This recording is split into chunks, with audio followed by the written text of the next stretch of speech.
మియాపూర్లో real estate సంస్థ సామాన్య మధ్యతరగతి ప్రజల్ని నిండా ముంచేసింది. తక్కువ ధరకే ప్లాట్లు ఇస్తామంటూ మోసం చేసింది.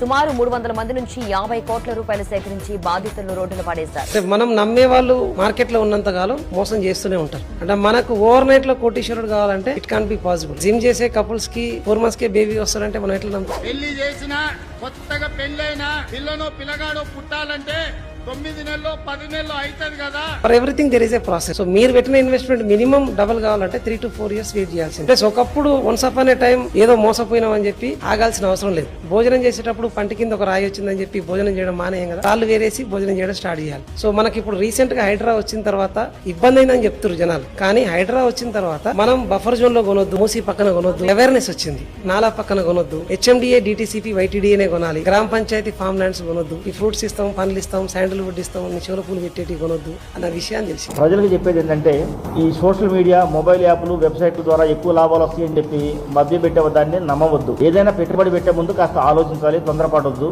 రకరకాలుగా ఎంక్వైరీ చేసుకున్న తర్వాత పెట్టుబడి పెట్టండి. ప్రజలందరూ విజ్ఞతతో వ్యవహరించాలని కోరుతున్నాను.